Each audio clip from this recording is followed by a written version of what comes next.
ये बुक एक बहुत ही अच्छा बुक है। एंड इसका जो सब्जेक्ट है और कंटेंट है वो बहुत ही इन डिटेल और इन डेप्थ में लिखा गया है। तो आप सभी को पता ही है, जो फर्स्ट पार्ट था chapter 1, that is idealism and education का, उसको लास्ट टाइम हम कंप्लीट कर चुके हैं। Now this is the second part of this chapter, idealism and education. So let's start this many things we already discussed in previous section. Augustine, हो गया। Augustine का बारे में हम लोग डिस्कशन कर रहे थे, और इनका जो city of God, city of man, इसका बारे में ऑलरेडी हम लोग डिस्कशन कर चुके थे कि कैसे हमको सिटी ऑफ गॉड के तरफ हमको जाना चाहिए, और वहाँ जो हमारा डायलेक्ट और डायलेक्टिकल मेथड और एजुकेशन जो है वो कैसे एक बहुत ही इम्पोर्टेंट रोल प्ले करता है, उसको हम लोग डिस्कशन कर चुके हैं लास्ट सेक्शन पार्ट में।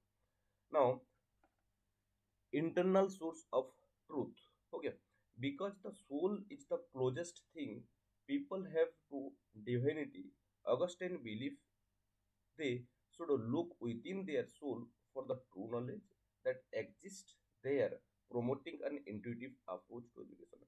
ये देखिए कि अगस्टाइन के हिसाब से जो ट्रूथ है वो इंटरनल है, हो गया, कि within individual, within us, जो ट्रूथ है, जो ट्रू नॉलेज है, हो गया, वो क्या है कि स्टोर है। सिर्फ हमको क्या करना है कि उसको डिस्क्लोज करना है, उसको बाहर लेकर आना है, उसको पहचानना है, हो गया। This is the point of view of Augustine as written by the author in its book, in their book। Next, the dialectic. Dialectic के बारे में हम लोग फर्स्ट पार्ट में ऑलरेडी डिस्कशन कर चुके हैं, हो गया, जिसका कि तीन पार्ट है, थेसिस, एंटीथेसिस, सिंथेसिस, हो गया। और ये जो है एक हेल्दी डिस्कशन, हेल्दी आर्गुमेंट होता है, और एक टाइम टेकिंग चीज होता है, बहुत ही प्रिपरेशन का जरूरत होता है। उसके बाद ये मेथड अच्छे से क्या होता है कि इफेक्टिवली उसको इम्प्लीमेंट किया जाता है, जो कि प्लाटो बोलते थे। Augustine was a strong supporter of dialectical method of learning, writing such as dialogues between Augustine and his illegitimate son, Adiudates, okay, De Magistro, show the use of the dialect to facilitate the discovery of true idea about God and humanity. कि देखिए Augustine भी Plato का जैसे एक बहुत ही बड़ा strong supporter थे dialectical method of learning का, और वो इसका बारे में बहुत ही लिखे थे। और उनका जो खुद का और उनका जो बेटा था, उनके अंदर जो कन्वर्सेशन हुआ था, हो गया, कन्वर्सेशन जो हुआ था, डायलॉग जो हुआ था, उसी को वो क्या किए थे कि राइट किए थे और लिखे थे। Next, the problem of teaching. The De Magistro on the teacher. On the teacher, Augustine addressed the question: Can one man teach another? Okay, कि देखो ये डी मेजिस्ट्रो ऑन द टीचर ऐसे करके लिखे थे, और वहाँ अगस्टाइन बोले थे कि कोई मैन कैसे पढ़ा सकता है, किसी को पढ़ा सकता है, एक मैन दूसरा मैन को पढ़ा सकता है, ऐसे इस तरह का क्वेश्चन पूछे। और उसको क्या मिला था, he concluded that one can not teach another person in the traditional sense. कि अगर हम लोग एक ट्रेडिशनल सेंस में देखें तो एक आदमी दूसरे को कभी भी पढ़ा नहीं सकता, but can direct the learner with word, symbol and sign. हो गया कि आप पढ़ा नहीं सकते, लेकिन डायरेक्ट कुछ डायरेक्शन दे सकते हैं, वर्ड के थ्रू, सिंबल के थ्रू, साइन के थ्रू आप कुछ डायरेक्शन दे सकते हैं, लेकिन आप किसी को पढ़ा नहीं सकते। और वो जो ट्रू नॉलेज है उसके ऊपर स्ट्रेस दे रहे थे, और क्या बोल रहे थे, true knowledge ultimately come from God, and therefore learning must come from with in.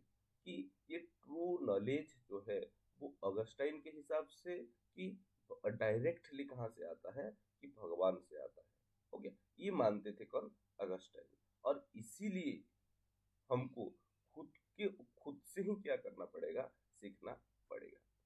उसके बाद views on culture and education, उनका कल्चर और एजुकेशन को लेकर क्या व्यू था। ऑगस्टाइन एग्री कर रहे थे जो प्लाटो का जो प्लाटो का जो जो आइडिया था, आइडियोलॉजी था उसी से एग्री कर रहे थे और बोल रहे थे in is reservations about art. Okay, कि हम लोग को पता है, हम लोग डिस्कशन करते थे आर्ट का मतलब प्लाटो का हिसाब से क्या है कि आर्ट का मतलब एक तरह का इमिटेशन है, और sometime imitation of imitation Plato ये मानते थे। हो गया। और ये जो है इसके लिए जो रिजर्वेशन किए थे इसको तो कंपलसरी करना पड़ेगा, ऐसे प्लाटो बोले थे। हो गया। और ये जो रिजर्वेशन को ये अगस्टाइन्स भी क्या कर रहे थे, सपोर्ट कर रहे थे। Even questioning the use of church music if it's distracted from meaning of mass. He believed church would determine not only unquestionable belief but also the proper kind of education। कि ये church जो है सिर्फ क्या नहीं करना चाहिए, not only unquestionable belief, जो अनक्वेश्चनेबल बिलीफ जो है उसको सिर्फ प्रैक्टिस नहीं करना चाहिए, but also proper kind of education, proper education भी उसको देना चाहिए। नेक्स्ट, अगर एजुकेशनल इन्फ्लुएंस और सिंथेसिस देखिए हमारा अगस्टाइन का रिलीजियस आइडियलिज्म का।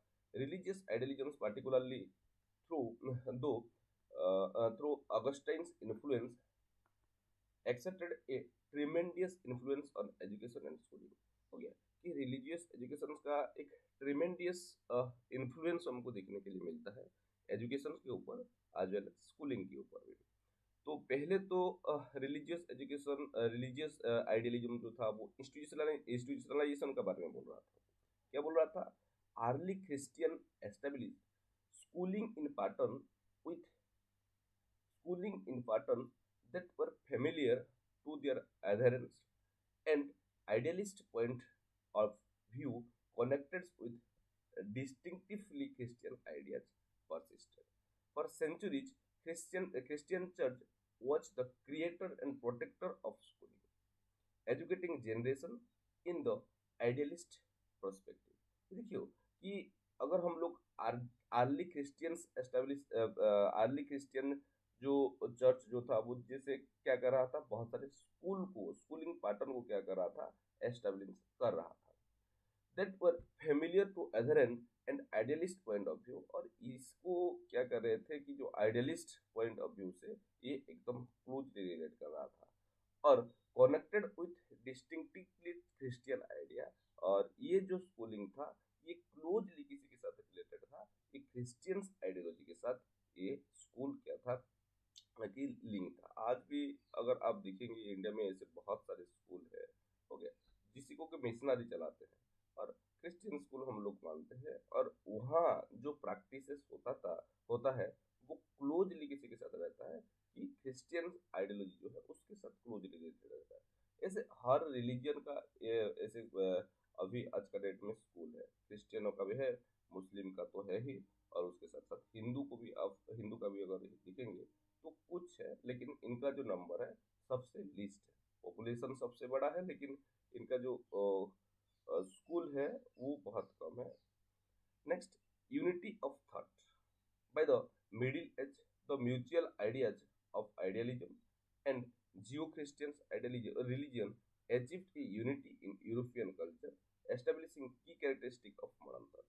कि देखो कि अगर मिडिल एज तक के बारे में देखें तो उस टाइम क्या हुआ था, तो म्यूचुअल आइडियाज ऑफ आइडियलिज्म और जो आइडियलिज्म और जियो क्रिस्टियनिज्म रिलीजन, जो जियो क्रिस्टियन रिलीजन का जो आइडिया को अगर हम देखें तो वहाँ बहुत सारे क्या देखने के लिए मिलता है कि यूनिटी देखने के लिए मिलता है, म्यूचुअल एस्पेक्ट देखने के लिए हमको देखने के लिए मिलता है। जैसे कि प्लाटो को अगर हम देखेंगे तो उनके हिसाब से जो अल्टीमेट रियलिटी वो क्या है, आइडिया ही है। हो गया। और the bridge to it in the mind, और इसको क्या करना चाहिए, ब्रिज करना चाहिए माइंड के साथ। लेकिन जियो क्रिस्टियनिटी को अगर हम देखिए तो उनके हिसाब से अल्टीमेट रियलिटी क्या है, कि भगवान ही है, गॉड ही है। और ब्रिज कौन करता है, the bridge to it is soul. हो गया। प्लाटो के हिसाब से जो अल्टीमेट रियलिटी है वो आइडिया है और उसी को कन्वर्ज करता है माइंड। लेकिन जियो क्रिस्टियनिटी का हिसाब से जो अल्टीमेट रियलिटी है वो गॉड है और उसको कन्वर्ज करता है सोल। हो गया। अगर हम लोग रिलीजियस आइडियलिज्म का जो सिंथेसिस करें तो वो हमको क्या मिलेगा, the logical synthesis connected idea and God on one hand and mind and soul on the other hand। हो गया कि अगर हम लोग देखेंगे तो यहाँ आइडिया के साथ भगवान जो है ये एक तरह से एक साइड में कनेक्टेड है, और माइंड के साथ जो हमारा सोल ये क्या है, एक तरह से कनेक्टेड है। हो गया। नेक्स्ट अगर हम देखिए डेवलपमेंट ऑफ मॉडर्न आइडियलिज्म, कि ये तो फास्ट हुआ प्लाटोनिक आइडियलिज्म चला आया। हो गया। प्लाटोनिक आइडियलिज्म के बाद रिलीजियस आइडियलिज्म आया, रिलीजियस आइडियलिज्म आया। उसके बारे में हम लोग डिस्कशन कर चुके हैं, जितना दिया है ये बुक में। Next development of modern idealism, कि मॉडर्न आइडियलिज्म जो है उसी का डेवलपमेंट कैसे हुआ था। हो गया। उसी का डेवलपमेंट कैसे हुआ था। By the beginning of the modern period, spanning the 15th and 16th century, idealism had largely become identified with two key characteristics, systematization and subjectivism। कि देखो, पहले अगर ट्रेडिशनल आइडियलिज्म को दिखे और इनिशियल आइडियलिज्म को दिखे तो वो ज़्यादा सिस्टमेटिक और सब्जेक्टिव नहीं लगता। लेकिन मॉडर्न पीरियड जब से स्टार्ट हुआ, हो गया 15 और 16 सेंचुरी के आसपास, ये आइडियलिज्म्स जो है उसका दो की कैरेक्टरिस्टिक हमको सबके सामने लेकर आया था। एक है सिस्टमेटाइजेशन और दूसरा वाला है subjectivity. This evolution was significantly propelled by the writing of several major philosophy, including René Descartes, George Berkeley, Immanuel Kant, George W.F. Hegel and Josiah Rossi.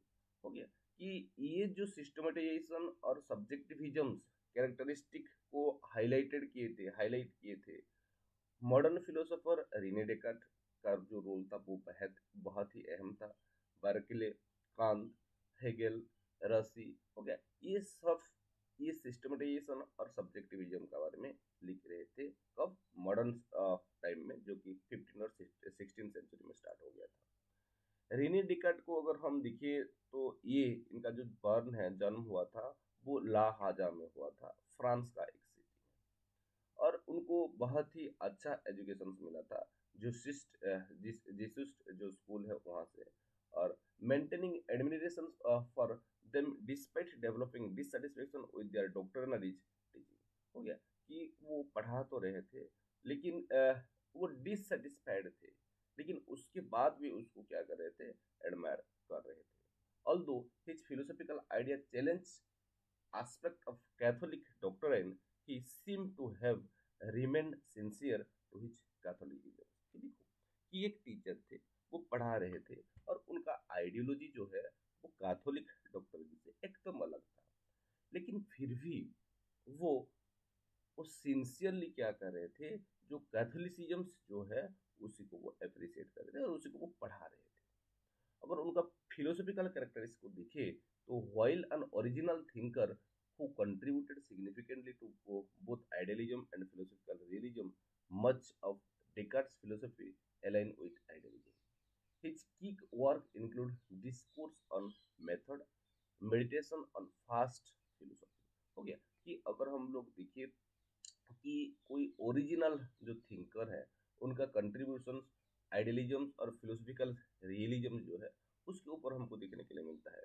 और रीने डिकार्ट का जो फिलोसॉफी है वो दो पार्ट में हमको देखने के लिए मिलता है, एक है आइडियलिज्म और दूसरा वाला है एक्जिस्टेंशियलिज्म। एक्जिस्टेंशियलिज्म में भी इनका जो इन्फ्लुएंस, इनका जो आइडिया है वो एप्रिसिएबल है। हो गया। इनका जो की वर्क है और उसको दिखे तो फास्ट जो आता है वो है डिस्कोर्स ऑन मेथड। दूसरा वाला क्या है कि मेडिटेशन ऑन फास्ट फिलोसफी। ये दो बहुत ही अहम और फेमस वर्क है किसका, कि रीने डिकार्ट का। मेथोडोलॉजिकल डाउट और सब्जेक्टिविज्म को अगर देखें, in discourse Descartes explore the methodological doubt, seeking to doubt all thing even his own existence in search of individual ideas. देखो कि इन डिस्कोर्स में डिकार्ट जो है वो मेथोडोलॉजिकल डाउट एक कॉन्सेप्ट को लेकर आए थे। ये एक नया कॉन्सेप्ट है, ये बुक में बहुत ही अच्छे से डिस्क्राइब किया है। मेथोडोलॉजिकल डाउट का मतलब क्या है कि हमको हर चीज में क्या करना चाहिए, डाउट करना चाहिए। इवन हमारा जो एग्जिस्टेंस है इसके ऊपर भी क्या करना चाहिए कि डाउट करना चाहिए। और डाउट सिर्फ नहीं करना चाहिए, डाउट करने के बाद ट्रूथ क्या है उसको हमको सर्च करना चाहिए। और जब हम लोग सर्च करेंगे तो इन ड्यूटेबल आइडियाज हमको मिल जाएगा, जो ट्रूथ है जो रियलिटी है वो हमको पता चलेगा। This lead to his famous conclusion, cogito ergo sum, I think therefore I am. हो गया, जो कि हमारा एग्जिस्टेंशियलिज्म का एक पार्ट है, एक बहुत ही की की कोट बोल सकते हैं, कोगिटो एग्रो सम। हो गया। और जब वो क्वेश्चन करने लगे खुद का एग्जिस्टेंस के ऊपर भी, तो वो लास्ट में उसका जो सिंथेसिस हुआ था वो क्या था, आई थिंक देयरफॉर आई एम, कि मैं सोच रहा हूँ इसीलिए मैं हूँ, जिसको कि उनका लैंग्वेज में बोल रहे थे क्या, कोगिटो एर्गो सम। हो गया। ये एक बहुत ही अच्छा कोट है जो कि बहुत बार क्वेश्चन में पूछा गया है। Centrality of mind. This focus on thinking self is widely seen as a genesis of modern subjectivism.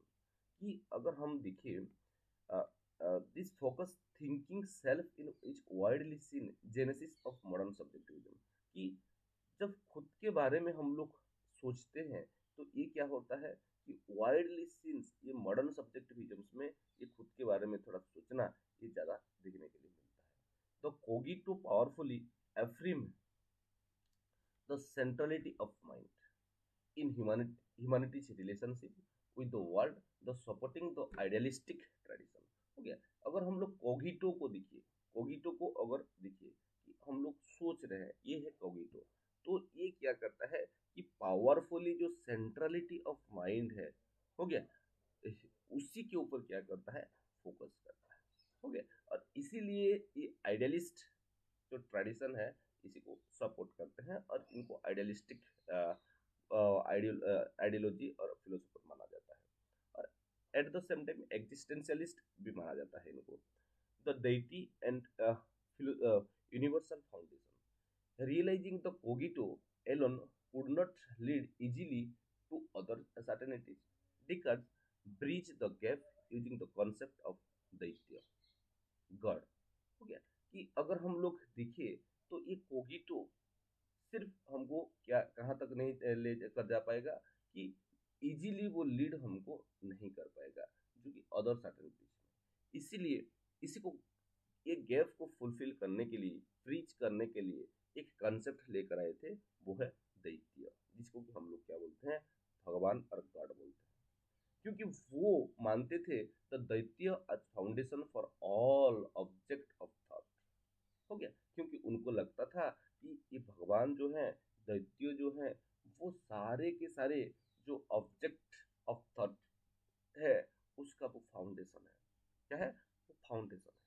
और उनका जो प्रिंसिपल था, fit the idealist tradition, the finite human mind contemplate object of thought that are founded in God.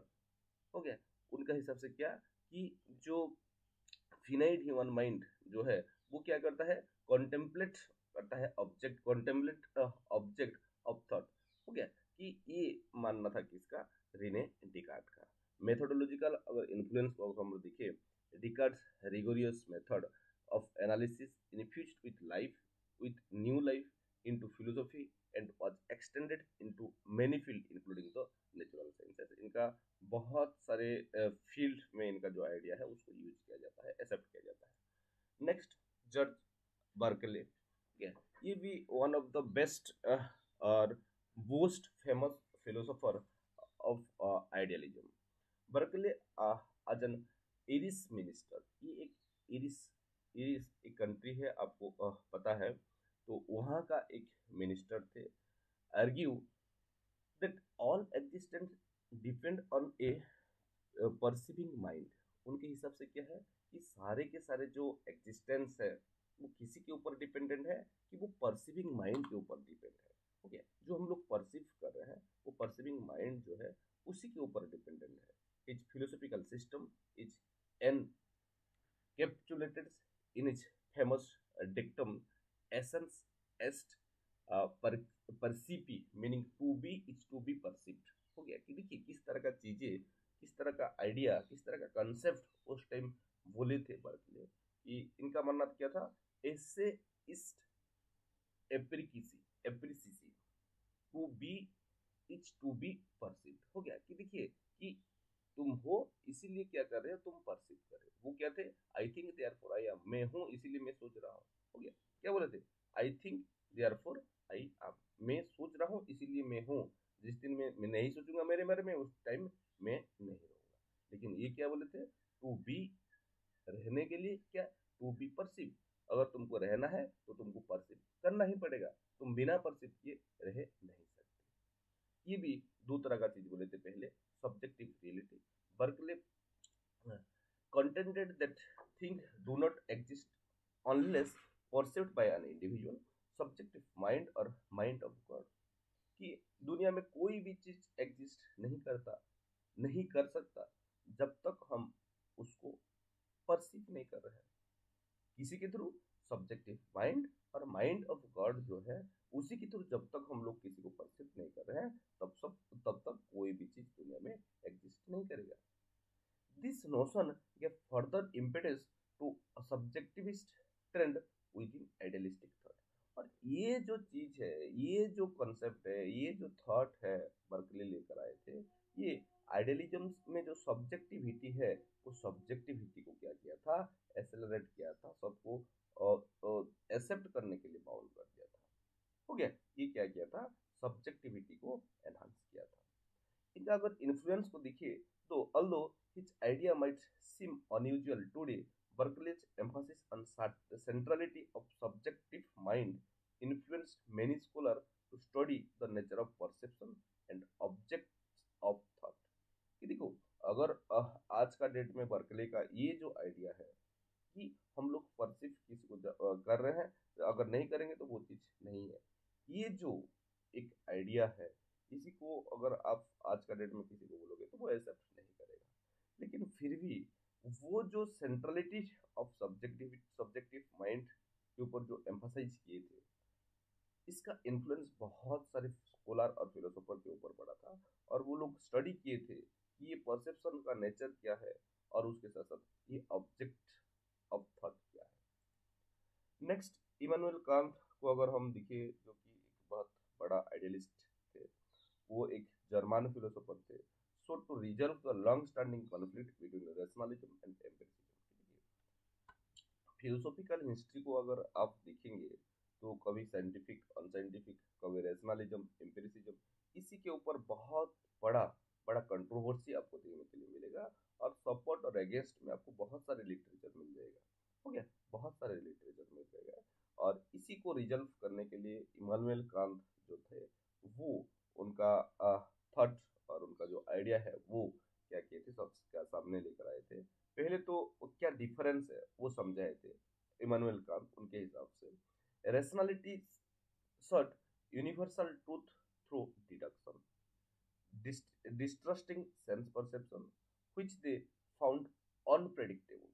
हो गया, ये rationalistic shirt जो है, वो एक क्या है, यूनिवर्सल ट्रूथ थ्रू डिडक्शन। ये यूनिवर्सल ट्रूथ है जहाँ के हम लोग क्या करते हैं कि डिड्यूस करते हैं। आपको हम पहले से ही डिस्कशन कर चुके हैं, दो तरह का चीज है, एक इंडक्शन, एक डिडक्शन। डिडक्शन में क्या होता है, एक जनरल चीजें से हम लोग पर्टिकुलर की तरफ आते हैं। इंडक्शन में क्या होता है, बहुत सारे पार्टिकुलर से हम लोग एक जनरल चीज की तरफ जाते हैं। और रैशनलिस्ट जो है, वो डिडक्शन के ऊपर फोकस करते थे और डिडक्ट करते हैं यूनिवर्सल ट्रूथ को। क्या, यूनिवर्सल ट्रूथ को लॉजिकल। और इनका जो ट्रस्ट है, वो perception, sense organ, sense perception के ऊपर थोड़ा भी नहीं है। वो लोग ट्रस्ट ही नहीं करते कोई भी चीज जिसको कि हम लोग परसीव कर रहे हैं हमारा सेंस ऑर्गन के थ्रू। हो गया, और उसके साथ साथ इनके हिसाब से ये जो है अनप्रेडिक्टेबल है। कौन सा, ये सेंस वाला, सेंस परसीव जो इंफॉर्मेशन है वो अनप्रेडिक्टेबल है, ये रैशनलिस्ट का मानना है। लेकिन एम्पिरिसिस्ट जो है, वो किसी के ऊपर एम्फासाइज करते हैं, कि एम्फासाइज करते हैं सेंस परसेप्शन के ऊपर। उनका उल्टा एकदम, सेंस परसेप्शन, किसी को जब तक वो परसीव नहीं करेंगे तब तक उसको वो एक्सेप्ट नहीं करेंगे, तब तक उसको वो लोग क्या नहीं करेंगे कि ट्रू नहीं मानेंगे। तो वो सारे के सारे प्रैक्टिकल चीजें एवरीडे लाइफ में जो चीजें हो रहा है वो क्या है कि एम्पिरिसिस्ट फिलोसोफर आइडियोलॉजी का एक पार्ट है। और ये लोग रिजेक्ट करते थे जो रैशनलिज्म का जो एब्स्ट्रैक्ट चीजें जो है, डिडक्शन हो गया, डिडक्शन जो है कोई भी एक जनरल चीज हो गया उसी से एक हम लोग क्या कर लेते हैं, एक डिड्यूस कर लेते हैं और एक कंक्लूजन में पहुंच जाते हैं कि ये ठीक है। ये जो चीजें हैं इसको जो एम्पिरिसिस्ट थे वो रिजेक्ट करते थे। अगर सिंथेसिस को अगर हम देखिए, accepting the validity of modern science, Kant focused on human thought process. He combined empiricist use of synthetic judgment, a posteriori, with a rationalist analytic judgment, a priori, creating synthesis, a priori judgment. हो गया कि आप सभी को पता है a priori, posteriori हो गया, ये दो चीज है। और एम्पिरिसिस्ट जो है, एम्पिरिकल जो चीजें है वो किसी के ऊपर भरोसा करते थे कि जो पोस्टेरियरी जो सिंथेटिक जजमेंट है उसके ऊपर वो भरोसा करते थे। लेकिन रेशनलिस्ट जो थे वो एप्रायरी हो गया, जो एनालिटिकल जजमेंट जो है उसी का एक बहुत बड़ा सपोर्टर थे। और कांत जो थे वो क्या किए थे कि वो जो पोस्ट जो सिंथेटिक ए प्रायोरी जजमेंट को लेकर आए थे। क्या सिंथेटिक ए प्रायोरी जजमेंट, आप सभी को पता है ए प्रायोरी में क्या होता है कि एक यूनिवर्सल चीजें होता है और वहां से हम लोग क्या करते हैं कि उसी को सच मान के उसी से हम लोग कंक्लूजन में पहुंचते हैं जो कि प्री एग्जिस्ट रहता है। लेकिन पोस्टेरियर में क्या होता है, ये पोस्टेरियर में क्या होता है कि एक चीज हो गया उसको एक्सपीरियंस कर लिए, उसको ऑब्जर्व कर लिए, हो गया, और उसी को हम लोग क्या बोलते हैं कि पोस्टेरियर बोलते हैं, उसी के थ्रू जो कंक्लूजन पहुंचते हैं। लेकिन कांत ये दोनों को कंबाइन कर दिए थे। ये जो सिस्टम सिंथेटिक जजमेंट था और जो एनालिटिक जजमेंट था, और वो एक नया कॉन्सेप्ट लेकर आए थे, सिंथेटिक ए प्रायोरी जजमेंट। क्या यहाँ आपको सिंथेटिक जजमेंट का जो पोस्टेरी का एम्पिरिसिस्ट लोगों का सिंथेटिक पार्ट भी आपको चलाया और जो रेशनलिस्ट लोगों का ए प्रायोरी जो है वो भी आपको यहाँ देखने के लिए मिला था। और सिंथेटिक ए प्रायोरी जजमेंट जो है वो कांत लेकर आए थे, ये रेशनलिज्म और एम्पिरिसिज्म जो एक डायलॉग हो रहा था उसी को रिजल्व करने के लिए। लिमिटेशन ऑफ नॉलेज को अगर हम देखिए, ultimately Kant concluded that he could not make absolutely universal and necessary judgement about human experience purely on rational and scientific ground।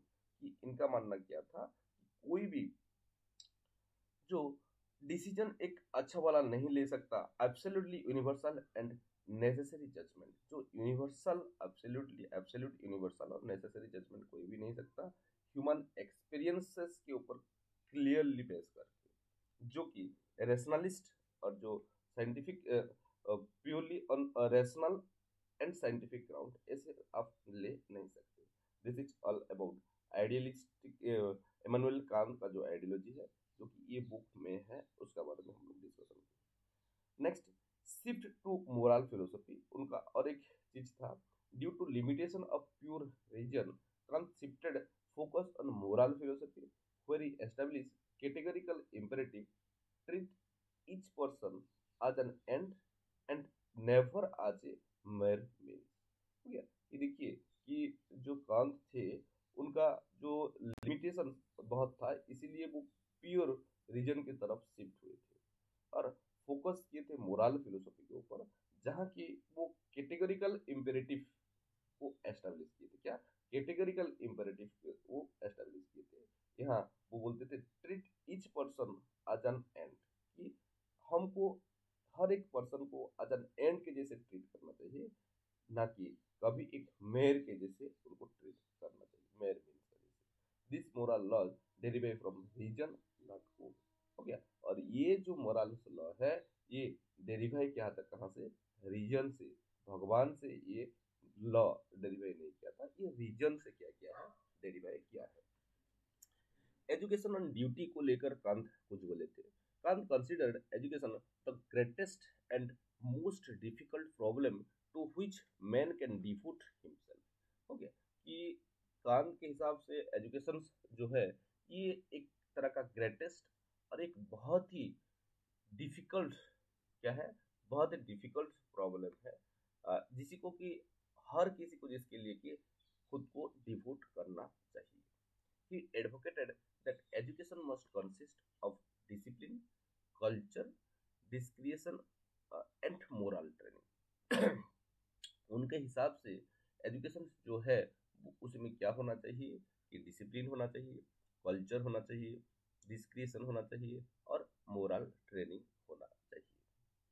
तो education of the will means living according to the duties, flowering from the categorical imperative, requiring children to perform duties toward themselves and others. Kant emphasize teaching child to think according to the principle। हो गया। और कांत के हिसाब से जो एम्फासिस हम लोग किसी के ऊपर देना चाहिए, teaching a child to think according to principle, कि एक चाइल्ड को जब हम पढ़ा रहे हैं तब हमको किसके ऊपर एम्फासाइज करना है कि प्रिंसिपल जो है वो प्रिंसिपल के ऊपर एम्फासाइज करना है। आइडियलिस्टिक कंसंट्रेशन को अगर हम देखिए कांत का आइडियोलॉजी में, Kant idealism is evident in its focus on thought process, कि ये कांत जो थे वो किसके ऊपर फोकस किए थे, जो थॉट प्रोसेस के ऊपर फोकस किए थे। लेकिन पहले वाले जो आइडियलिस्टिक फिलोसोफर हैं वो कोई भी इसी के ऊपर फोकस नहीं किया था। लेकिन फर्स्ट टाइम इमानुएल कांत जो थे वो क्या किए थे कि जो थॉट प्रोसेस है ह्यूमन का उसी के ऊपर वो फोकस किए थे। और उसी के साथ साथ the relationship between the mind and the object, जो रिलेशनशिप है माइंड और उसका जो ऑब्जेक्ट है उसके ऊपर एम्फासाइज किए थे। और उसके साथ साथ जो यूनिवर्सल मोरल आइडियाज है उसी को भी वो एम्फासाइज कर रहे थे। तो अगर एक तरह से देखिए तीन चीज, पहले तो थॉट प्रोसेस जो कि उनका आइडियोलॉजी का आइडिया का कोर है, दूसरा वाला है relationship between mind and its object, और तीसरा जो है यूनिवर्सल मोरल आइडियाज। ये तीन चीजों के ऊपर क्या किए थे कि एम्फासाइज किए थे। नेक्स्ट अगर हम लोग हेगेल को देखें, जॉर्ज वेल्स फ्रेडरिक हेगेल, तो इनका भी एक बहुत ही बड़ा इमेज है, बड़ा नाम है, फेमस है आइडियलिज्म में। Hegel is frequently regarded as the capstone of idealistic philosophy in the modern era. जो हेगेल जो है वो क्या कर रहे थे फ्रीक्वेंटली कि रिगार्डेड एज द, उनका जो फिलोसफी है उनको capstone of idealistic philosophy in modern era, कि मॉडर्न टाइम्स में उनका जो फिलोसफी है, आइडियलिस्टिक फिलोसफी है, उसको कैपस्टोन की तरह क्या माना जाता है, क्या किया जाता है कि ट्रीट किया जाता है कैपस्टोन के जैसे। अगर हम उनका फिलोसफिकल सिस्टम को देखिए वो बहुत ही डायनामिक है, और जो मूविंग है हो रहा है, चेंजिंग जो हो रहा है, ग्रोइंग हो रहा है, हो गया। जो हमारा थॉट प्रोसेस उसी के साथ क्या रहता है कि पैरेलल रहता है। और उनका आइडिया को हम देखिए, एब्सोल्यूट आइडिया और एब्सोल्यूट स्पिरिट। पहले तो वो डायलेक्टिकल मेथड जो है, हो गया, क्या है, Hegel system was profoundly influenced by dialectical rational process. जो डायलेक्टिकल, अब तक सारे के सारे लोग डायलेक्टिकल का बात कर रहे थे, लेकिन हेगेल आए, ये रेशनल प्रोसेस जो कि हमारा स्टार्ट हुआ था, कहाँ से, कौन से स्टार्ट हुआ था, वहां से उसके बाद ये एम्फसाइज किए थे किसी किसी के ऊपर डायलेक्टिकल और रेशनल प्रोसेस के ऊपर एम्फसाइज किए थे।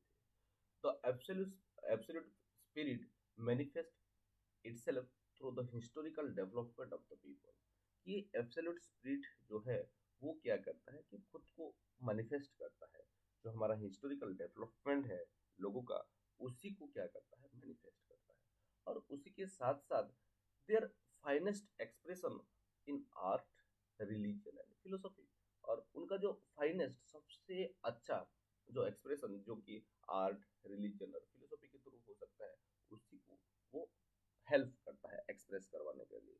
Although this manifestation are not the absolute spirit itself, लेकिन अगर ये जो मैनिफेस्टेशन है आर्ट, रिलीजन, फिलोसफी, ये एब्सोल्यूट एब्सोल्यूट सेल्फ नहीं है।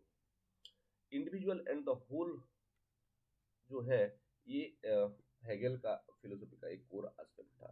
हेगेल जो थे वो क्या किए थे, system ultimately led to the glorification of the state at the expenses of the individual. Hegel ज्यादातर स्टेट, कंट्री के ऊपर क्या किए थे, एम्फसाइज किए थे, कंट्री को ग्लोरीफाई किए थे। और उसके लिए जो इंडिविजुअल है, जो वहाँ का सिटीजन है, उनको क्या करना चाहिए कि एक्सपेंस करना चाहिए, खुद को, टाइम को, रिसोर्सेस को एक्सपेंड करना चाहिए। individual are mere part of the greater unified whole. The state individual find their true meaning only by relating to the totality of existence, the cosmos. कि उनका मानना था कि हम सारे के सारे लोग जो हैं एक यूनिफाइड होल, जिसको कि वो स्टेट बोलते थे, उसी का एक पार्ट है। और जब तक हम लोग उसको समझ नहीं पाएंगे, हो गया, हम लोग एक रिलेट नहीं कर पाएंगे वो टोटलिटी ऑफ एग्जिस्टेंस में, द कॉस्मोस में, तब तक हम लोग क्या नहीं कर पाएंगे कि अच्छे से सीख नहीं पाएंगे। हो गया।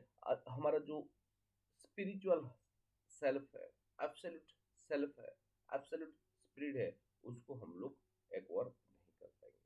अगर इनका एजुकेशनल इन्फ्लुएंस को दिखे तो हेगेल जो थे, he believed that to be truly educated an individual must pass through the various stages of humankind's cultural evolution। इनका मानना क्या था कि जो ट्रू मीनिंग है, ट्रूली एजुकेटेड मीनिंग क्या है, कि एक इंडिविजुअल्स को बहुत सारे ह्यूमन काइंड का प्रोसेस के थ्रू क्या करना चाहिए, कि उसको पास करना चाहिए। और वो सजेस्ट किए थे कि that the attainment of universal and encyclopedic knowledge was an ideal primarily accessible only to elite scholar. हो गया। और उनका मानना था, वो सजेस्ट किए थे कि ये जो attainment of universal and encyclopedic knowledge, जो यूनिवर्सल और एनसाइक्लोपीडिक नॉलेज जो है वो क्या है, was an ideal primarily accessible only to elite scholar. जो है वो सिर्फ एलाइट, जो बड़े घर का जो है, हो गया, उस टाइम इनका जो बड़े लोग थे उनके लिए सिर्फ क्या है कि प्राइमरीली एक्सेसिबल है। His thought influenced later educational philosophy, obtained through compassion ideas Karl Marx, who was heavily indebted to him। हो गया। और हेगेल का जो ज़्यादा इम्पैक्ट था वो कार्ल मार्क्स के ऊपर दिखने के लिए पड़ा था। और कार्ल मार्क्स उनका जो बुक है उसी में भी एक्नॉलेज किए हैं, उनका तारीफ किए हैं कि नहीं, जो हेगेल है उनका जो फिलोसफी है वो बहुत one of the best philosophy according to Karl Marx. Next, Josiah Royce, Josiah Royce जो थे, वो भी एक लीडिंग अमेरिकन एक्सपोनेंट थे हेगेलियन आइडियलिज्म का। और वो भी अर्ली 20th सेंचुरी में एक बहुत बड़ा नाम हमको देखने के लिए मिला था। और उनका जो कोर एस्पेक्ट था इंटरनल मीनिंग एंड पर्पस। रसी maintain that external meaning of a thing release entirely on it's internal meaning. देखिए, एक्सटर्नल मीनिंग, कोई भी चीज का जो एक्सटर्नल मीनिंग आता है वो एंटायरली जो इंटरनल मीनिंग है उसी से रिलेटेड होता है। क्या? उसी से रिलेटेड होता है। It's embedment of purpose. हो गया। और इसी को वो क्या बोल रहे थे, एम्बेडमेंट्स ऑफ पर्पस बोल रहे थे। This embedment of purpose is the criterion of mentality. और ये जो है, ये मेंटालिटी का एक तरह का क्राइटेरिया है। और वो सजेस्ट करते थे that internal essence of anything is mental, कि हर एक चीज जो कि इंटरनल है वो सब क्या है, कि मेंटल ही है। ध्यान से सुनिए कि रसी जो थे वो एक्सटर्नल मीनिंग को किसके साथ रिलेट कर रहे थे, जो इंटरनल मीनिंग है उसी के साथ रिलेट कर रहे थे। हो गया। और उनके हिसाब से क्या है कि ये जो चीजें मेंटली अवेलेबल है और जिसको कि आप एक्सटर्नल और इंटरनल बोल रहे हैं, वो सारे के सारे मेंटल ही है। उसके साथ साथ द एब्सोल्यूट पर्पस, उनका एक एब्सोल्यूट पर्पस के ऊपर वो भरोसा करते थे। आइडियाज फॉर रसी आर एसेंशियली पर्पसेस और प्लान ऑफ एक्शन। कि इनके हिसाब से आइडियाज जो है वो क्या है, कि एसेंशियल पर्पसेस और प्लान ऑफ एक्शन। तो सारे के सारे एसेंशियल पर्पसेस और प्लान ऑफ एक्शन को लेकर डेवलप होता है। Their fulfilment happen when they are realised in the external world. कि जब हमको रियलाइज हो जाता है एक्सटर्नल वर्ल्ड के बारे में, तब हमारा फुलफिलमेंट हो जाता है।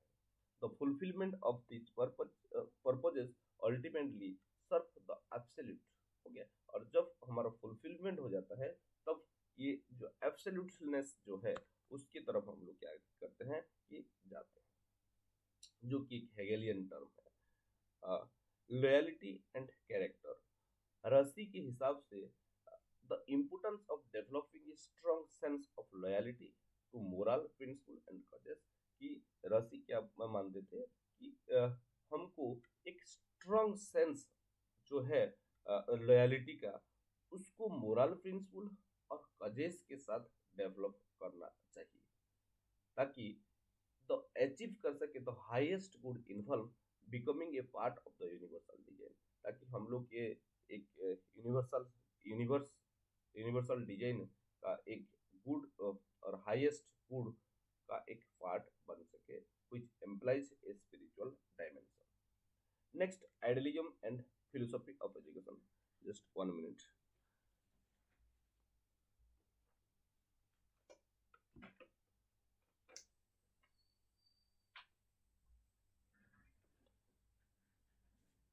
Idealism as a philosophy of education. अभी हम लोग को अब तक हिस्टोरिकल डेवलपमेंट ऑफ आइडियलिज्म को दिख रहे थे, जो कि ये बुक में डिस्कशन किया गया है, मैन्युटली में आपके साथ डिस्कशन किया। अभी हम लोग डिस्कशन करने वाले हैं idealism as a philosophy of education. First हम लोग जब डिस्कशन कर रहे थे aim of education, curriculum, role of teacher, इसको डिस्कशन करेंगे। इससे पहले डिस्कशन किए थे। तो फर्स्ट आता है क्या, AIIMS of education. Idealist philosophers who have systematically applied their principle to education, such as Plato, Augustine, Kant, Hegel, Harris, हुम, ये सारे के सारे कुछ फिलोसोफर है।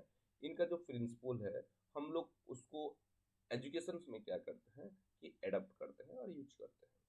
Generally agree that schooling should prioritize the development of mind and encourage students to focus on subject and ideas that possess lasting value।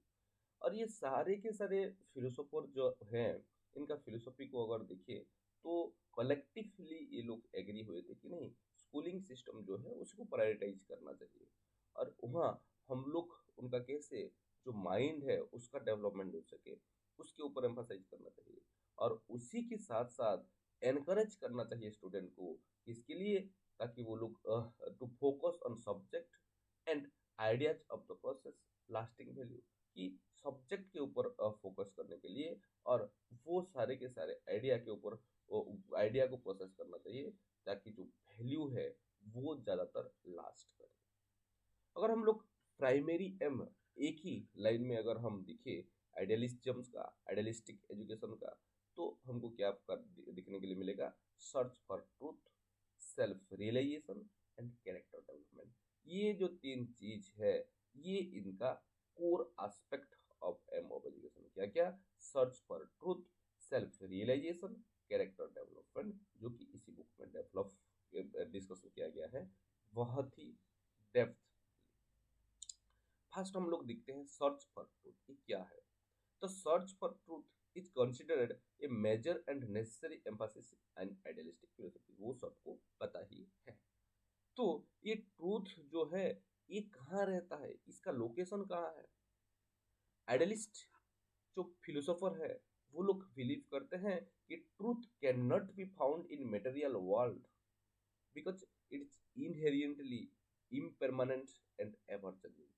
कि idealistic philosopher का मानना है कि ये ट्रूथ जो है वो कभी भी उसी को मटेरियल वर्ल्ड से हम एक्वायर नहीं कर सकते, क्योंकि यहाँ ये है ही नहीं।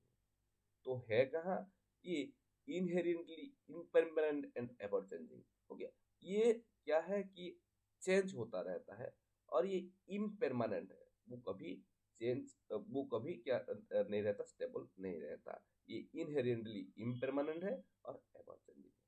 Instead, truth reside in the conceptual world as enduring ideas। देखिए कि इनके मानना था क्या कि ये मेटेरियल वर्ल्ड में तो ट्रूथ है ही नहीं, क्योंकि ये मेटेरियल वर्ल्ड जो है वो हर वक्त क्या होता है कि चेंज होता रहता है, परमानेंसी उसका कुछ नहीं है, हो गया। इसीलिए वो लोग क्या बोल रहे थे, जो आइडिया जो है वो कॉन्सेप्चुअल वर्ल्ड में क्या है कि हमको देखने के लिए मिलता है और एस्टेब्लिश्ड है और स्टोर है।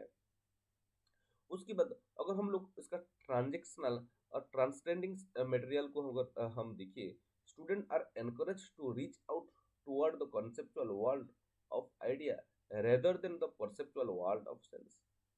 हो गया।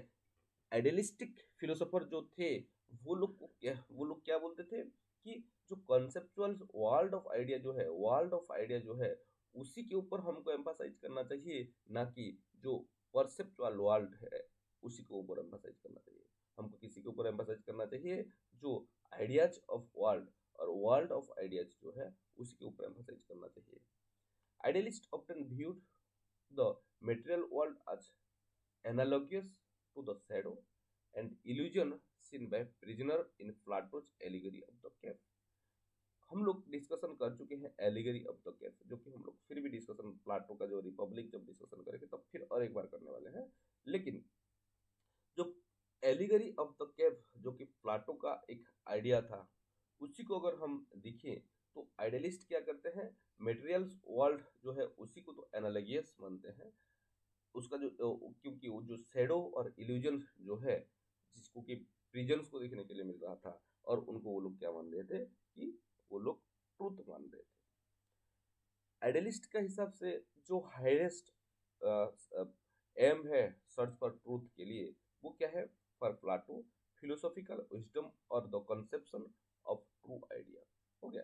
जो फिलोसॉफिकल विजडम है उसी को मिलना मिलना प्लाटो के लिए, कंसेप्शन ऑफ ट्रू आइडिया, ये दोनों क्या है कि हाईएस्ट एम ऑफ एजुकेशन है। हो गया।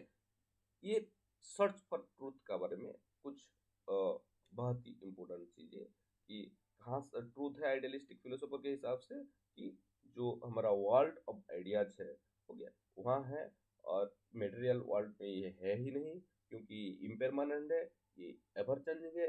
ये जो कॉन्सेप्चुअल वर्ल्ड है वहाँ स्टोर है। हो गया। नेक्स्ट अगर हम देखिए करिकुलम्स जो है, इसको अगर हम देखिए तो ये पेज नंबर 20 to 30 के अंदर ही मिल जाएगा। A proper idealist education places less stress on physical and concentrate con- concrete areas and prioritize non-physical and abstract subjects such as mathematics and philosophy। अगर इनका करिकुलम को देखिए तो ये लोग जो फिजिकल और कंक्रीट एरियाज जो है उसी के ऊपर ज़्यादा फोकस नहीं करते, फोकस प्रायोरिटाइज करते किसी के ऊपर है, नॉन फिजिकल और एब्स्ट्रैक्ट आइडिया, जो कि मैथमेटिक्स में हमको देखने के लिए मिलता है, फिलोसफी में हमको देखने के लिए मिलता है, उसके ऊपर एम्फासाइज करते हैं। ट्रूथ आज एंड्यूरिंग इनके हिसाब से, while some idealists like Berkeley reject the existence of matter entirely, others acknowledge that there might be many truth, possibly conflicting ones, but that these truth must be of a substantial and relatively permanent nature।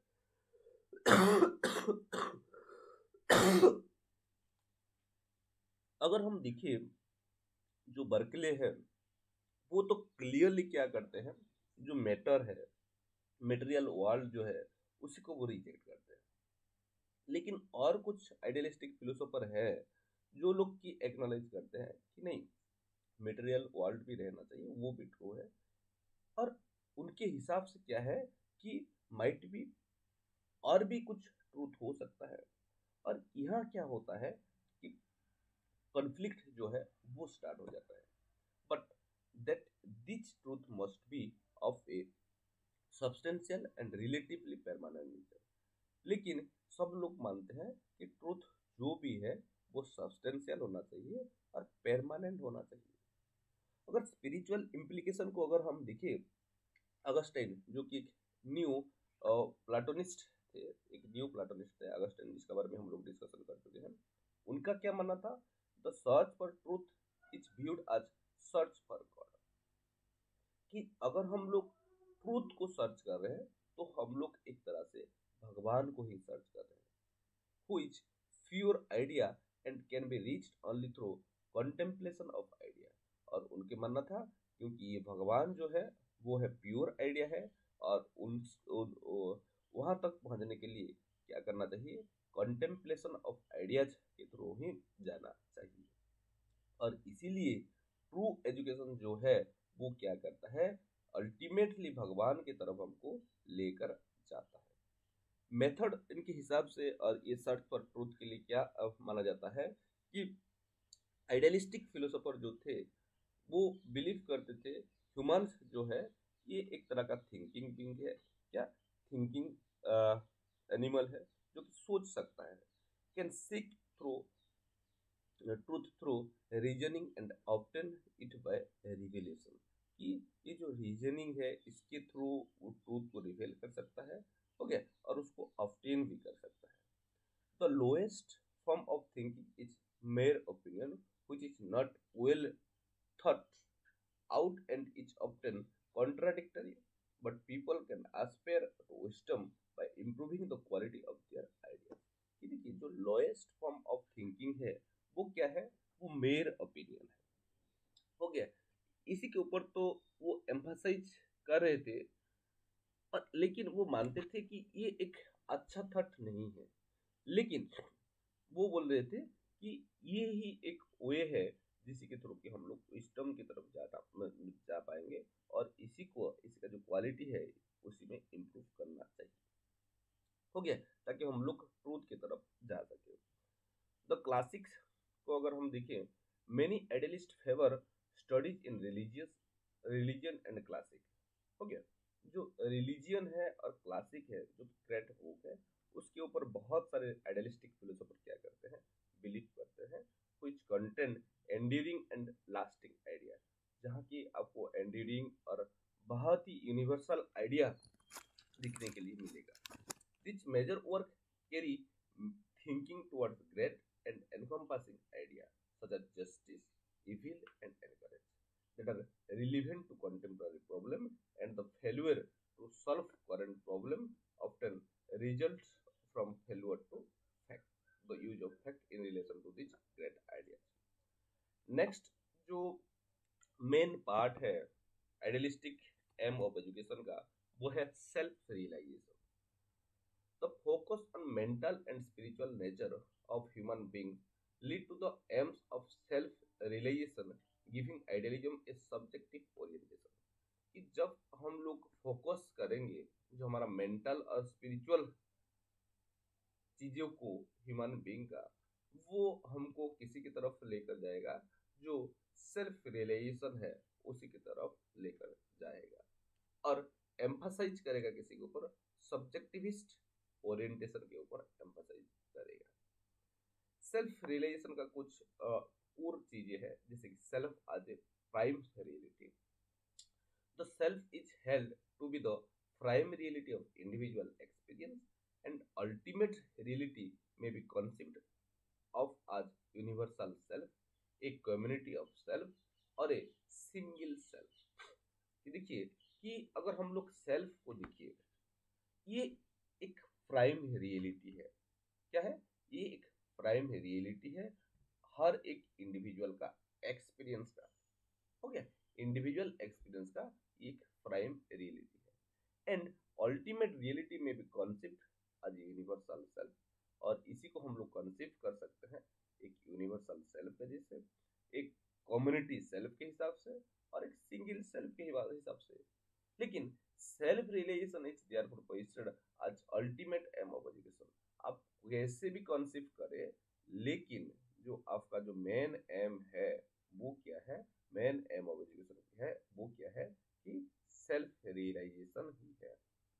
आप universal self मान सकते हैं, community self मान सकते हैं, single self मान सकते हैं, लेकिन अल्टीमेट एम जो एजुकेशन का है वो क्या है कि सेल्फ रियलाइजेशन है, सेल्फ को रियलाइजेशन करना ही है। अगर हिस्टोरिकल रूट को अगर हम देखिए, जो इसको हम लोग डिस्कस कर चुके हैं, this theme is deeply rooted in the idealistic tradition starting Descartes foundational principle cogito ergo sum I think therefore I am, which placed the thinking self at the center of the existence। ठीक है, जो Descartes का जो foundational principle cogito ergo sum I think therefore I am, हो गया, ये क्या करता है कि ये चीज का जो हिस्टोरिकल जो सब्जेक्टिविज्म का जो रूट है यहाँ से ही हमको देखने के लिए मिलता है। लेकिन बाद में फिर हमको बर्कले जो है उनका जो आइडिया है वो दिखने के लिए मिला था, और उनका आइडिया इसको और एक्सेलरेट कर लिया था, हो गया, उसको और खींच लिया था। Giving impetus of subjectivist trend by suggesting that existence depend on perceiving mind, क्योंकि परसीव बोल रहे थे, एक बर्कले क्या बोल रहे थे कि हम अगर हैं तो हमको परसीव करना ही पड़ेगा, हो गया। ये जो है existence depends on perceiving mind, एक चीज एग्जिस्ट करता है, ये किसी के ऊपर डिपेंड करता है, ये माइंड के ऊपर डिपेंड करता है, कैसे आप परसीव कर रहे हैं उसके ऊपर डिपेंड करता है। ये जो चीजें है आइडियलिज्म को, वो आइडियलिज्म का जो सब्जेक्टिविज्म को वो और एक्सेलरेट किया था।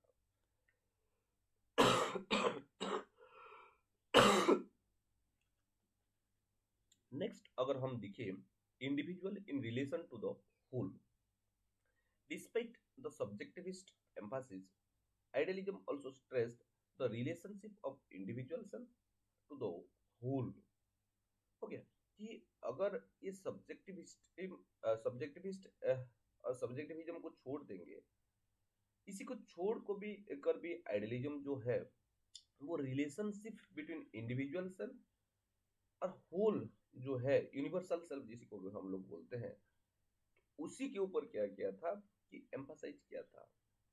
प्लाटो कॉन्सेप्ट किए थे of the universal individual meaning only within a specific place and the role of society। Plato के हिसाब से ये इंडिविजुअल का जो मीनिंग तब ओनली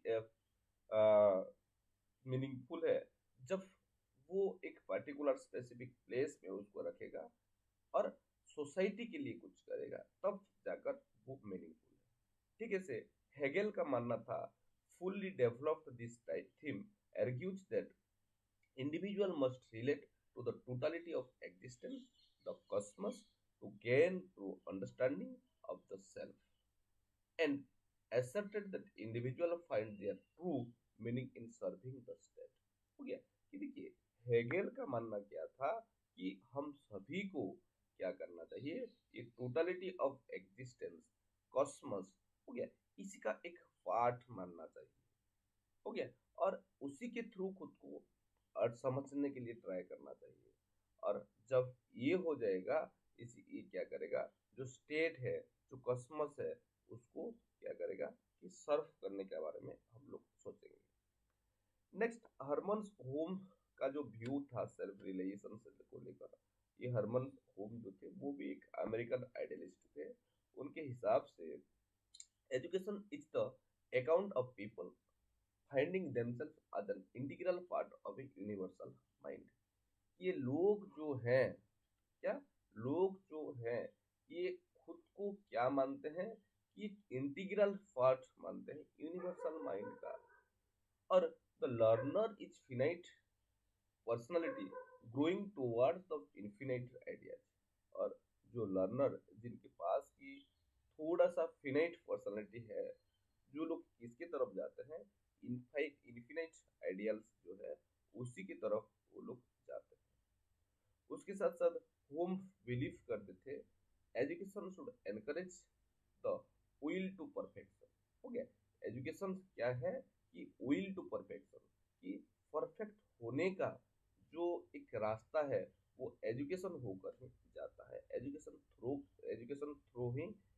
के थ्रू ही क्या हो सकता है कि परफेक्ट बन सकते हैं, shaping oneself into likeness of God।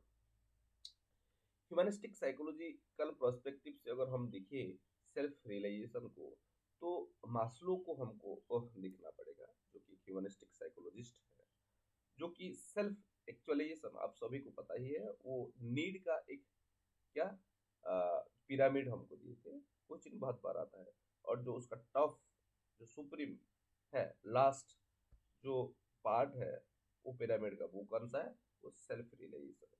और मास्लो भी बहुत ही ज्यादा जो सेल्फ रियलाइजेशन, सेल्फ एक्चुअलाइजेशन के ऊपर एम्फसाइज किए थे, ठीक है। डिफरेंट डिफरेंट नीड है, और लास्ट जो है वो कौन सा नीड है, सेल्फ एक्चुअलाइजेशन है। It's seen as a reflecting an idealist philosophical position based on hierarchy of need that included the highest need for truth, order, justice, and self in context.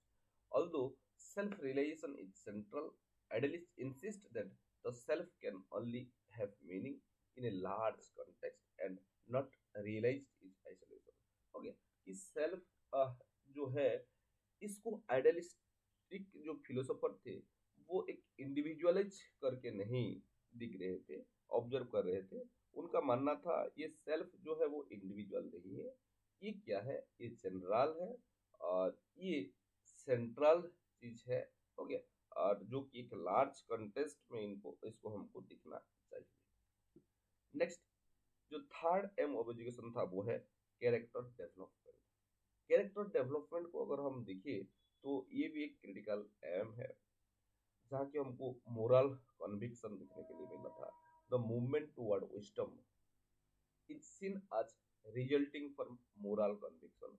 और ये moral conviction के लिए ही क्या हुआ था कि जो एक मूवमेंट स्टार्ट हुआ था विजडम के तरफ, हो गया, वो दिखने के लिए मिलता है। Next, duty and will. अगर हम लोग इमानुएल कांत को देखिए, वो इसका फील्ड में बहुत काम किए थे। Was prominent advocate character development establishing reason not God as the source of moral law.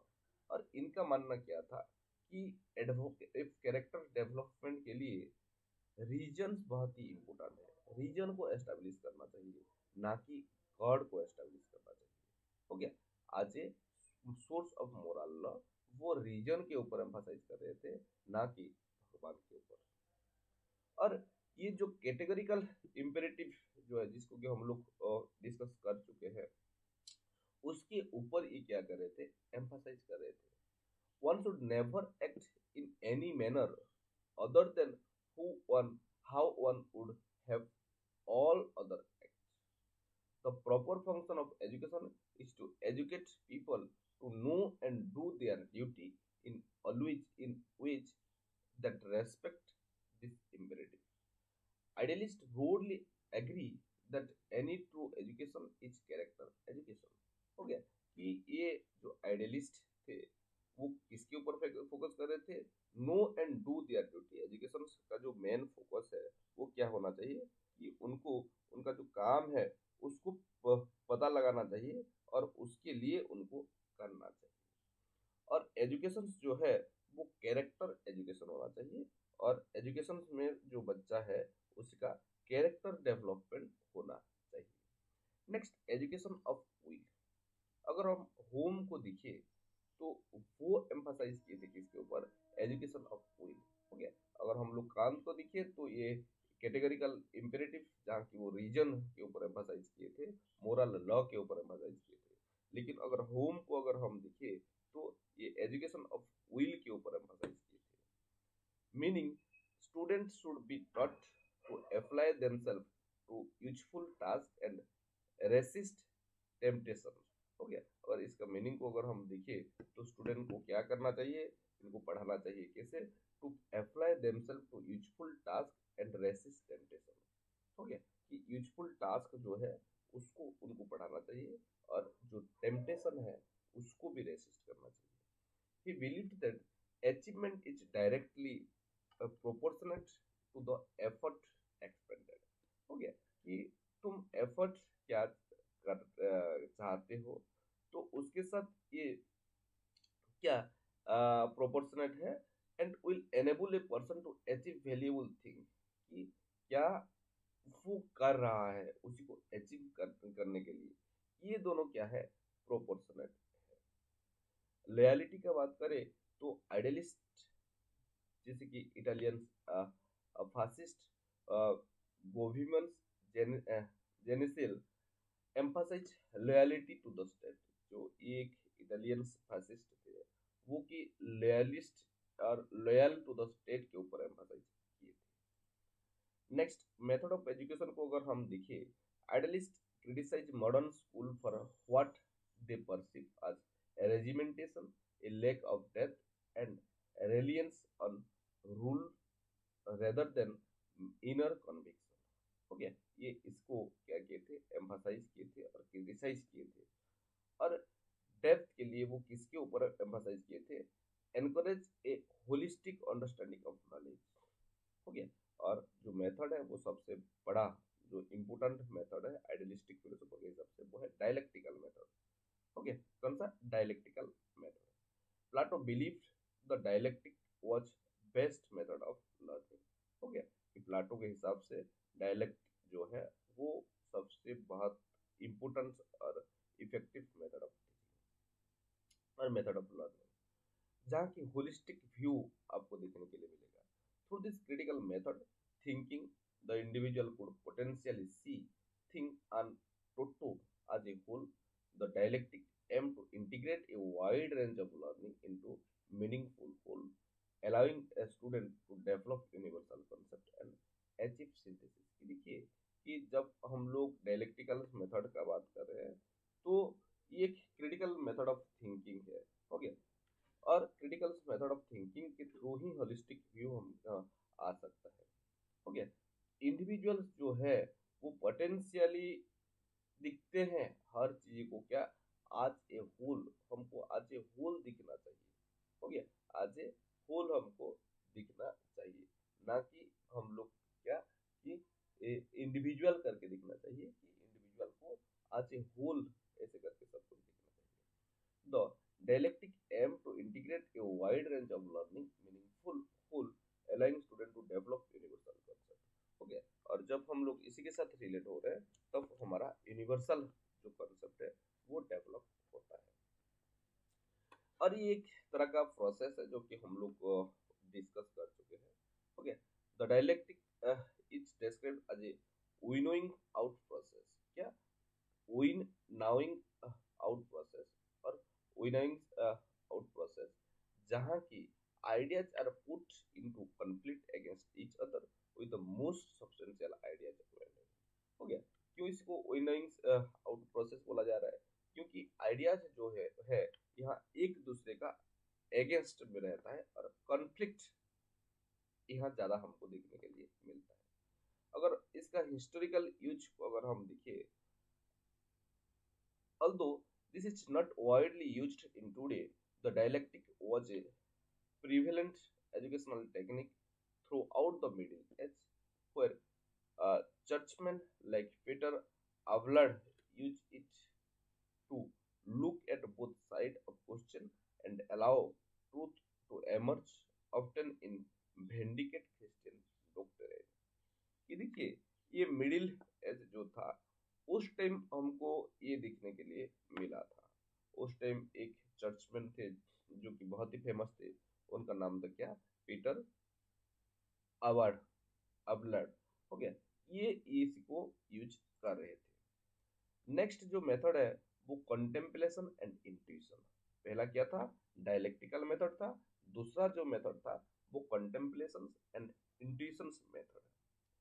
कुछ आइडियलिस्ट हैं जो लोग की जो इंटरनल रिफ्लेक्शन, इंट्यूशन और रिविलेशन के ऊपर क्या करते हैं कि रिलाय करते हैं। उनके हिसाब से अगर देखिए तो जो सेल्फ डिस्कवर है इसी के थ्रू ही होता है। अगस्टाइन का जो व्यू है वो क्या मानते थे कि stress on the intuitive approach to knowledge, he believed that true knowledge ultimately comes from knowledge, a God, the inner light, human being, and can speak to individual if they make themselves perceived by rejecting materialistic concern as much as possible। Augustine का मानना था जो ये intuitive approach to जो knowledge है कि ये सारे के सारे जो अल्टीमेट नॉलेज है ये कहाँ से आता है? ये भगवान से ही आता है, इनर लाइट से आता है।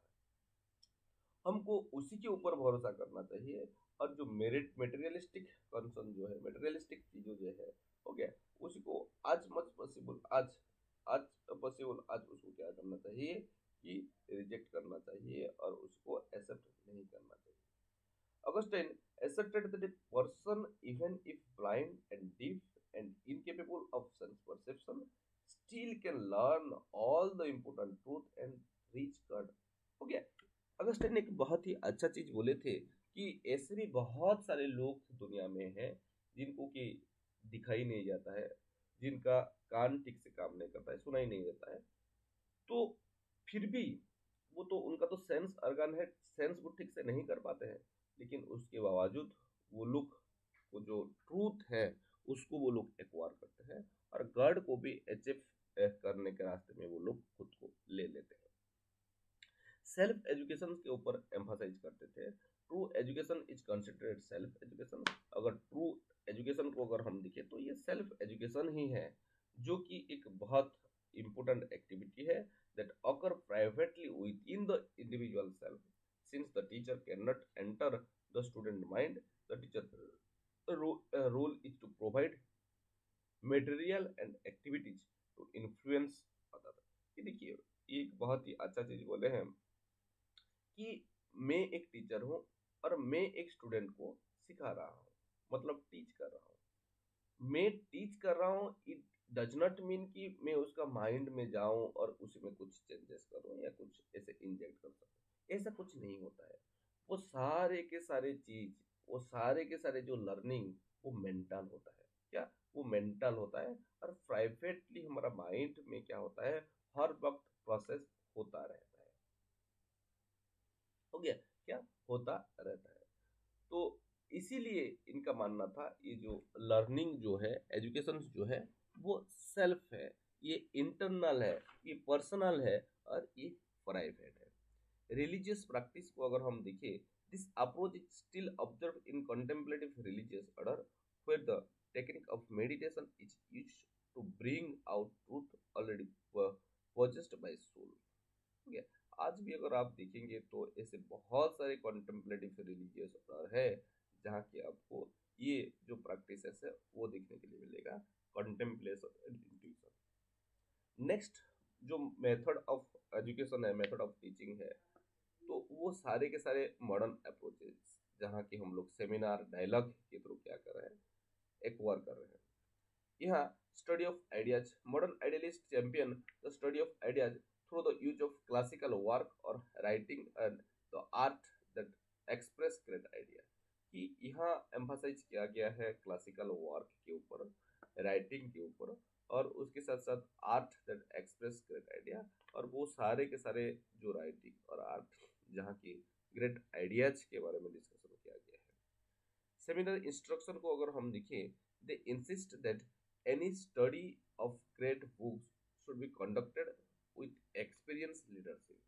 कि अगर हम देखें वो सारे के सारे जो अच्छा क्लासिक ग्रेट बुक है उनको कैसे कंडक्ट करना चाहिए, एक्सपीरियंस लीडरशिप के थ्रू उसको कंडक्ट करना चाहिए, और जो हमारा कॉम्प्रिहेंशन आइडिया जो है उसी को प्रायोरिटाइज करना चाहिए रेदर देन मेमोराइजेशन और रिसाइटेशन।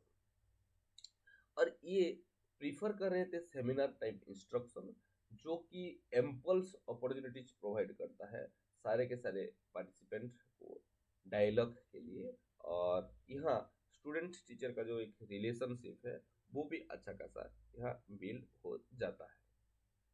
नेक्स्ट अगर हम देखें स्टिमुलेटिंग थॉट, ये क्या करता है कि लेक्चर्स मेथड जो है वो आज का डेट में भी यूज किया जाता है, but its primary purpose is to viewed as stimulating thought. लेकिन इसका अगर प्राइमरी पर्पस को अगर हम देखें तो वो क्या है, ये स्टिमुलेट करता है थॉट को। क्या स्टिमुलेट करता है थॉट को। कुछ आइडियलिस्टिक टीचर है जो कि क्या करते हैं, में events discourage note taking to student concentrate solely on the basis of ideas, project and unity of knowledge। Idealists also employ method like project, supplemental activities, library research, art work। ठीक है, इस तरह का चीजें, इस तरह का मेथड आइडियलिस्टिक फिलोसोफर भी यूज करते थे। Next preparation and the rational for method. Okay, अगर हम लोग देखिए आइडियलिस्टिक फिलोसोफर जो थे वो अप्लाई किए थे सारे के सारे method differently depending on student level and maturity. हो गया कि देखिए ये एक अच्छा चीज है कि कोई एक ऐसा मेथड नहीं है जो कि सारे के सारे एज ग्रुप, सारे के सारे जो स्टूडेंट क्लास के लिए सही है। हम लोग को जो मैच्योरिटी है स्टूडेंट का, उसी का आधार पर हमको क्या करना चाहिए कि मेथड को चूज करना चाहिए।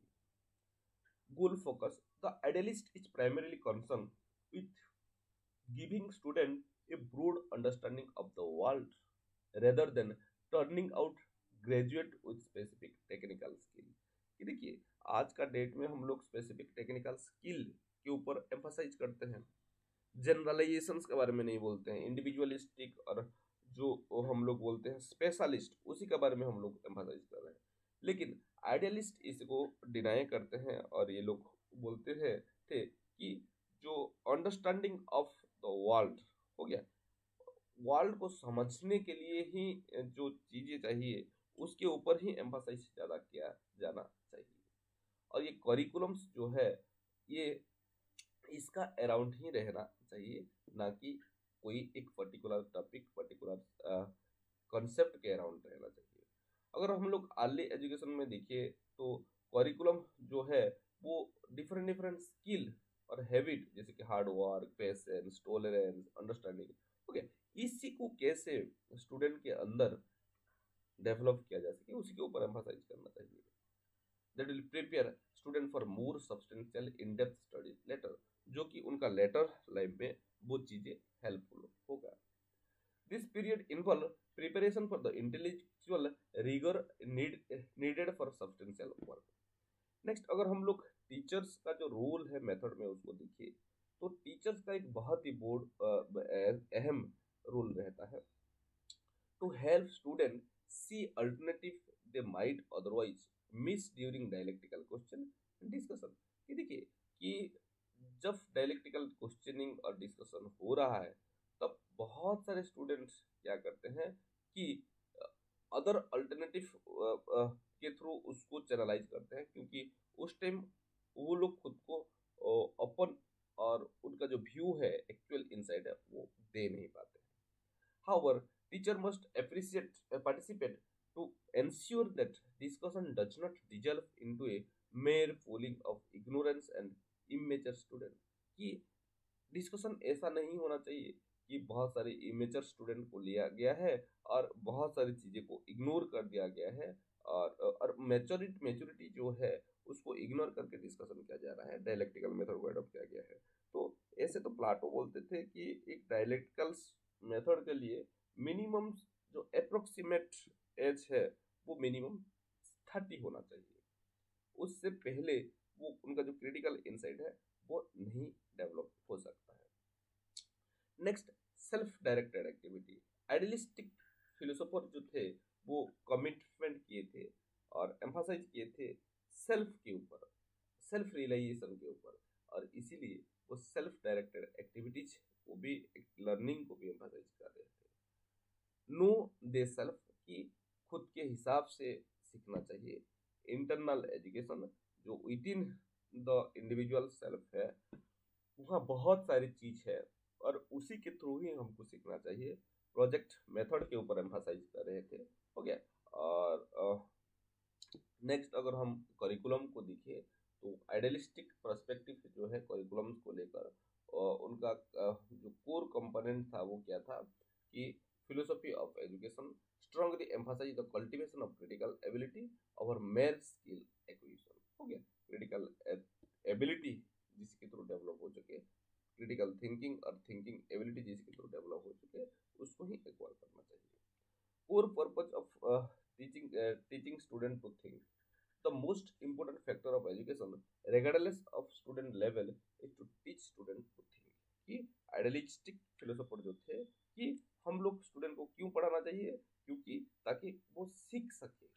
हो गया, टीच स्टूडेंट टू थिंक, कैसे सोचना है, कैसे सोचना है, उसके लिए ही हमको क्या करना चाहिए, पढ़ाया जाना चाहिए।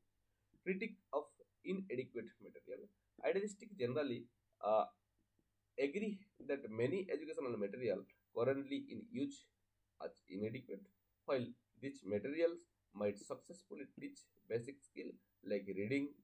Idealistic question why this skill cannot simultaneously be taught in way that also develop conceptual ability। हो गया कि आइडियलिस्टिक जो है वो एग्री करते हैं कि करेंटली जो मटेरियल है वो सारे के सारे इनएडिक्वेट अन अप्रोप्रिएट है और वो सफिशिएंट नहीं है। While this materials might successfully teach basic throw, लेकिन ये जो मटेरियल है, ये जो बेसिक स्किल जैसे कि reading, identity question, why this skill can not seven, ठीक है, इसका बारे में वो पढ़ाया जा सकता है। Next, integrating skill and ideas. Curriculum जो है वो क्या करना चाहिए, स्टूडेंट को एनकरेज करना चाहिए even while learning skill such as reading to think about ideas, कि जो कैसे वो लोग पढ़ सके, कैसे वो लोग आइडियाज के बारे में सोच सके, ओके, उसका बारे में पढ़ाया जाना चाहिए। नेक्स्ट अगर हम देखें तो use of classic and literature, okay, जो क्लासिक और लिटरेचर जो है इसी के ऊपर भी ये प्राइमरी भाषाई दिए थे। एज अप्रोप्रिएट वो सारे के सारे होना चाहिए for younger student. Teacher are encouraged to help students explore curriculum material for ideas about of purposes of life, family, the nature of peer pressure and problem of growing up, इसके ऊपर emphasise किए थे। और जो older student हैं उनके लिए जो एज अप्रोप्रिएट था, Treasure Island, the adventure of Tom Sawyer, Peter Pan for high school student, even more idea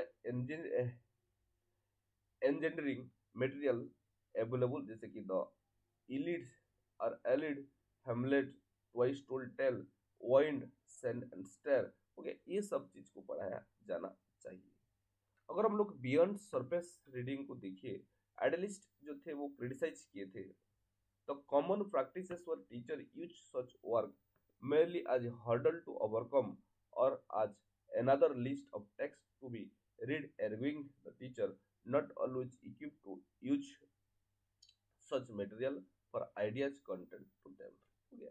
बहुत बार जो ऐसा कुछ चीजें हैं जो कि टीचर का वर्क में देखने के लिए मिलता है, जो कि एक हर्डल, एक प्रॉब्लमेटिक बन जाता है, ओके, उसको ओवरकम करने के लिए, तो उसी को आइडियलिस्टिक फिलोसोफर क्रिटिसाइज कर रहे थे। ह्यूमनाइजिंग लर्निंग, और उसके साथ साथ जो आइडियलिस्टिक फिलोसोफर थे वो लोग डेवलप किए थे the classic for humanising learning experiences, हो गया। जो ह्यूमनाइजिंग लर्निंग एक्सपीरियंसेस जो है उसी को क्या कर रहे थे, वो क्लासिक की तरफ एडवोकेट किए थे। Idealist believe that human becomes more noble and rational by developing the ability to think, हो गया। कि जो आइडियलिस्टिक फिलोसोफर थे वो जो स्टूडेंट है उसको नोबेल और रेशनल करने के बारे में बोल रहे थे, ताकि जो एबिलिटी टू थिंक है वो डेवलप हो सके। Emphasis on mental development and creativity, जो करिकुलम्स जो है should nurture and develop mind, recognise its capacity to conceptualise and create, हो गया। कि ये जो करिकुलम है वो किसी के ऊपर एम्फासाइज किया था, nurture and develop the mind, development of the mind के ऊपर ये एम्फासाइज किया था। फर्स्ट अगर हम देखें कॉग्निटिव फोकस, आइडियलिस्टिक वो hold that the most important part of person being is the mind, okay, mind जो है वो बहुत ही इंपॉर्टेंट पार्ट है जो कि नरिश करता है और डेवलप करता है एक चाइल्ड को। नेक्स्ट, एनकरेजिंग क्रिएटिविटी, ये लोग क्रिएटिविटी को एनकरेज करने के बारे में बोलते थे। Creativity will be encouraged when students are immersed in the creative thinking of other, ठीक है। जब स्टूडेंट क्रिएटिव थिंकिंग में इन्वॉल्व रहता है उस टाइम ही हम उसको एनकरेज करना चाहिए क्रिएटिविटी के लिए। और जब स्टूडेंट स्टिमुलेटेड टू थिंक रिफ्लेक्टिवली, जब स्टिमुलेट कर रहे हैं रिफ्लेक्टिव थिंकिंग का, उस टाइम ही क्रिएटिविटी के लिए भी हमको एनकरेज करना चाहिए। This require an educational environment that promote the use of mind, और ये जो है वो एजुकेशनल एनवायरनमेंट को प्रमोट करने के लिए माइंड को कैसे यूज किया जा सके उसको ही प्रमोट करता है। They criticise educational setting where students are often required to merely memorize data and name without due attention to the creative aspect of the mind। Next, subject matter integration, अगर हम लोग हरीश को देखें तो वो रेकमेंड किए थे, जो अमेरिकन आइडियलिस्ट एजुकेटर है, जो कि अमेरिकन एजुकेशन, वो mathematics, physics, biology, literature, art, grammar इसको रेकमेंड किए थे। और होलिस्टिक डेवलपमेंट के लिए फर्दर वो बहुत ज़्यादा जो नेचुरल साइंस और लिबरल साइंस है, हो गया, उसको एम्फसाइज किए थे।